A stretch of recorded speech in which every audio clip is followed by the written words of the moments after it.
매일 성경 묵상을 돕는 해설 가이드입니다. 안녕하세요. 묵상 코치입니다. 함께 읽고 나눌 말씀은 열왕기상 22장 1절에서 14절까지 말씀입니다. 아합이 나봇의 포도원을 갖기 위해 나봇을 죽인 사건을 통해 아합의 집에 심판 선언을 하셨던 하나님께서 아합의 해계로 아합과 그의 가문과 왕궁에 내리기로 했던 심판을 아합의 아들 세대에게 연기해 주셨습니다. 이것을 통해 하나님께서는 죄인을 심판하기보다 죄인의 해결을 하는 것을 더 원하시는 자비로운 하나님이라는 사실을 엘리야와 이스라엘 백성에게 알려주십니다. 하지만 심판을 연계받은 아합은 이방신을 섬기던 이전의 삶으로 다시 돌아갑니다. 1절에서 4절을 보겠습니다. 1절에서 4절은 이스라엘과 유다의 동맹입니다. 아람과 이스라엘 사이에 전쟁 없이 3년을 지냈다는 말로 시작합니다. 이것은 20장의 마지막 부분과 연결됩니다. 2절에서 여호사밧이 이스라엘 왕에게 내려간다고 나오는데 여호사밧과 아합은 서로 사돈관계를 맺었기 때문에 평화로운 관계를 유지하고 있었습니다. 아합의 딸 아달랴와 여호사밧의 아들 요람이 결혼을 했습니다.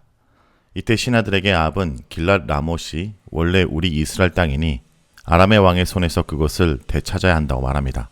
3절에서 길랏 라못은 원래 우리의 것인 줄을 너희가 알지 못하냐나 아람의 왕의 손에서 도로 찾지 아니하고 잠잠히 있으리와 같은 말을 들으면 아합이 매우 강경하게 전쟁을 하자고 주장하고 있습니다. 아합은 아람과의 전쟁을 계획한 뒤 유다 여호사밧 왕에게 동행을 요청했습니다. 이에 여호사밧은 기꺼이 동참하겠다 허락합니다.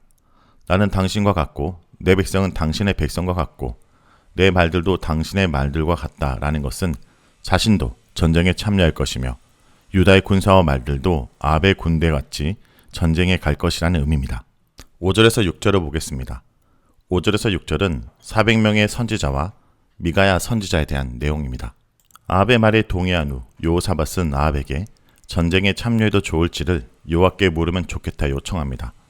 여호사밧은 열왕기상 22장에서 43절에 따르면 여호와 보시기에 선한 왕으로 평가를 받고 있습니다. 이런 여호사밧의 모습은 자기 마음대로 전쟁을 하려는 아합의 불신앙적 모습과 대조됩니다. 아합은 나봇 사건으로 인해 여호와의 심판 선언을 받고 죽음이 두려워 여호와께 회개하고 받을 벌이 연기되는 은혜를 입었습니다. 하지만 시간이 지나고 평안한 삶을 살게 되자 여호와의 은혜와 권능과 두려움을 잊어버리고 다시 예전의 모습으로 돌아간 것입니다. 그는 전쟁 여부를 여호와께 물을 생각도 안 하고 있었습니다. 아합은 여호사밧의 요청에 선지자 400명 정도를 모으는데 이들이 여호와를 섬기는 선지자인지는 의심스럽습니다. 북이스라엘 상황에서 엘리야와 같은 진정한 여호와의 선지자들은 핍박을 받고 숨어 지내고 있는 상황에서 여호와의 참 선지자를 400명이나 모으는 것은 쉽지 않았을 것입니다. 그러므로 이들은 친정부적인 어용 선지자들로 아합의 입에 맞추어 이야기를 해주는 가짜 선지자입니다. 이런 선지자들에게 아합은 자신의 전쟁을 하기 위해 올라갈지를 묻습니다. 그러자 그들은 모두 올라가라고 하면서 나의 주인께서 왕의 손에 주셨다라고 대답해 줍니다. 이들은 여호와의 말씀을 전할 때 쓰는 여호와께서 이렇게 말씀하셨다라는 전형적인 예언 구문을 사용하지 않습니다. 주어를 여호와라고 하지 않고 나의 주라는 애매한 표현을 사용하고 있습니다. 이런 모습을 본 여호사밧은 이들의 예언을 믿지 못하고 다른 예언자, 선지자가 없는지 묻고 그에게 물어볼 수 없는지를 묻습니다. 여호사밧은 여호와를 섬기는 인물이기에 이들의 모습과 말이 일반적 여호와 선지자의 모습과 다르다는 것을 직감적으로 한 것입니다. 그러나 아합은 여호사밧에게 미가야라는 한 선지자가 아직 남아있고 그에게 하나님의 뜻을 물어볼 수 있다고 답해줍니다.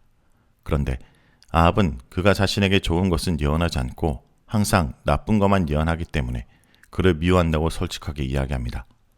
이것은 자신이 그를 매우 꺼리기 때문에 불러오지 않았고 불러와도 또다시 나쁜 이야기만 할 것이기 때문에 불러오기 싫다는 의미입니다. 하지만 여호사밧은 아합에게 그렇게 말하면 안 된다고 충고합니다.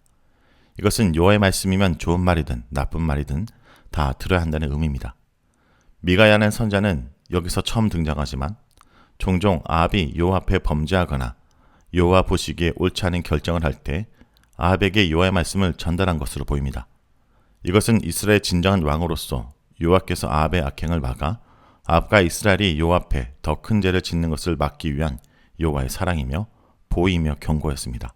하지만 아합은 단순히 자신이 하고 싶은 것을 가로막는 인물이라고 여겨 싫어한 것입니다.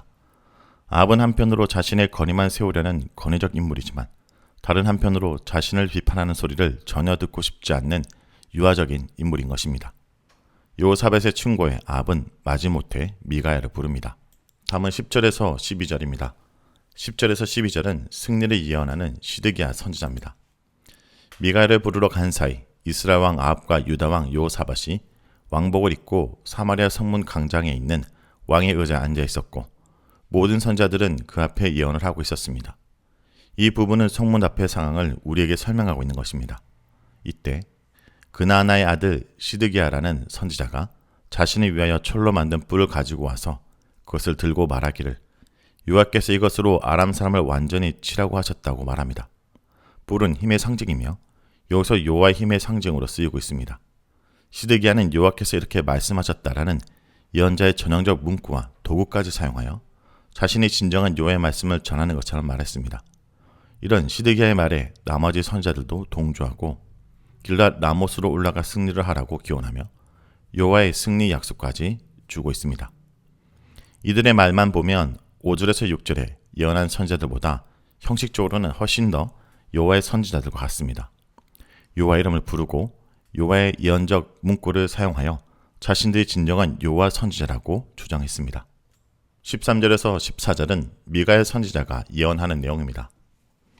그러는 사이에 아합이 보낸 사자는 미가야에게 도착했습니다. 미가야를 만난 그는 미가야에게 보소서라며 선지자들이 하나같이 왕에게 좋은 말만 했다는 사실을 알려주며 그 선지자들이 한 목소리로 말한 것처럼 제발 왕에 대해 좋은 예언을 해달라고 부탁합니다. 이런 사자의 부탁을 보면 아합이 부른 400명의 선지자들은 이미 선지자들을 부를 때 아합이 어떤 말을 하면 좋을지 알고 온 사람들로 추측할 수 있습니다.